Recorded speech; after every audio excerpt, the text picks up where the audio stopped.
एक गुब्बारा जिसकी त्रिज्या ए है, एक प्रेक्षक की आंख पर थीटा कोण बनाता है, जबकि गुब्बारे के केंद्र का उन्नयन कोण फाई है, तो गुब्बारे की ऊंचाई निम्न में से कितनी है। देखो ये गुब्बारा है, ठीक है, ये एक गुब्बारा, इसकी त्रिज्या ए है, इसका केंद्र बिंदु वो ले लिया यहाँ पे, इसकी त्रिज्या ए है, एक प्रेक्षक की आंख पर थीटा कोण बनाता है, ठीक है। अब ये प्रेक्षक की एक आंख है, इस पर ये थीटा कोण बनाता है,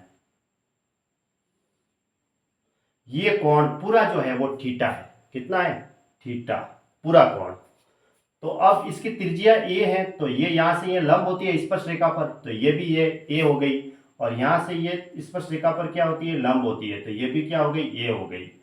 अब आगे प्रश्न कह रहे हैं, जबकि गुब्बारे के केंद्र का उन्नयन कोण फाई है, गुब्बारा के जो केंद्र को देखते हैं ना, केंद्र यहाँ है, इसको देखते हैं तो कोण फाई है ना, तो इसको क्षैतिज से देखा जाएगा, क्षैतिज यहाँ है, तो ये लिखा मैंने यहाँ पे ऐसे। तो ये जो कोण है वो कितना है, फाई, पूरा का पूरा फाई है, केंद्र की ओर देखते हैं तो। देखो ऐसे ये स्पर्श रेखा होती है ना, ये देखो ये है, अगर ये स्पर्श रेखा होती है ना, तो इस केंद्र से ये लंब होती है, यहाँ पे 90 डिग्री का कोण बनाती है, ठीक है। तो ये 90 डिग्री का है और ये भी 90 डिग्री का है, ठीक है। तो अब ये केंद्र की ओर कोण को देखते हैं तो इसका कोण है फाई। तो हमें गुब्बारे की ऊंचाई बतानी है। अब गुब्बारे की ऊंचाई कौन सी, ये वाली, इसको मैंने एच नाम दे दिया, ठीक है। अब हमें एच की वैल्यू ज्ञात करनी है।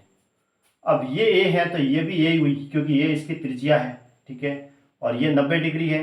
अब देखो ये पूरा थीटा है, तो ये थीटा बाई 2 हुआ, और ये भी थीटा बाई 2 हुआ, ठीक है। ये थीटा बाई 2, ये भी थीटा बाई 2, इस वाले में, इस वाले पार्ट में, ठीक है। तो ये थीटा बाई 2 है और ये 90 है, 90 और थीटा के बीच में ये तो आधार हो गया, और 90 के सामने ये कर्ण हो गया, और ये जो ये दे रखा है वो लंब हो गया। तो साइन थीटा बाई 2 बराबर होता है लंब बटा कर्ण, लंब तो दे रखा है ए, बटा कर्ण दे रखा है ये कर्ण है, कर्ण की जगह मैंने के लिख दिया। तो के बराबर क्या आ गया, ए बटा साइन थीटा बाई 2 आएगा, वो वापस 1 बटा साइन थीटा बाई 2 उल्टा होगा तो क्या होगा, कॉसेक थीटा बाई 2 हो जाएगा। ये हमें के की वैल्यू मिली, कौन से, इस वाले पार्ट से हमने इस एंगल से निकाली, इस वाले एंगल से, क्योंकि ये 90 डिग्री का था, तो इस एंगल से हमने के की वैल्यू निकाली। के क्या है, कर्ण है। अब हम बड़ा वाला त्रिभुज लेते हैं, ये वाला, क्योंकि हमें फाई दे रखा है, ये केंद्र का कोण, जिसमें देखो फाई ये है तो ये 90 डिग्री है, तो 90 और फाई के बीच में कितना होता है, आधार होता है, तो इसका मतलब ये लंब है, और लंब के सामने ये क्या है, कर्ण है। तो इसमें भी साइन फाई बराबर क्या होता है, लंब बटा कर्ण, ठीक है। लंब तो यहाँ पे एच है, बटा कर्ण की वैल्यू के। अब के की वैल्यू मैं सीधी यहाँ रख देता हूँ डायरेक्ट, तो हमें क्या मिलेगा, एच बराबर के गुणा साइन फाई। अब के की वैल्यू पुट कर दो, एच बराबर ए साइन फाई ऐसा का ऐसा, और ये कॉसेक थीटा बाई 2, ये कॉसेक थीटा बाई 2 पीछे लिख दिया, ए कॉसेक थीटा बाई 2 गुणा साइन फाई कहो, या ये साइन फाई गुणा कॉसेक थीटा बाई 2, दोनों सही है। ये एच की वैल्यू आ गई, तो ये हमारा आंसर है। ऑप्शन कौन सा सही है, ऑप्शन ए सही है।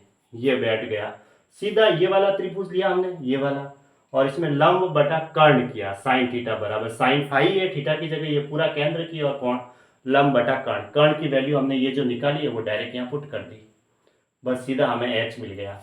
या फिर अब देखो ये केंद्र केंद्र से ये दूरी एच आ गई हमें, ये दूरी एच, ऐसी स्थिति में अगर ये दूरी एच याद भी रखो क्वाटेशन के रूप में तो भी काम की है।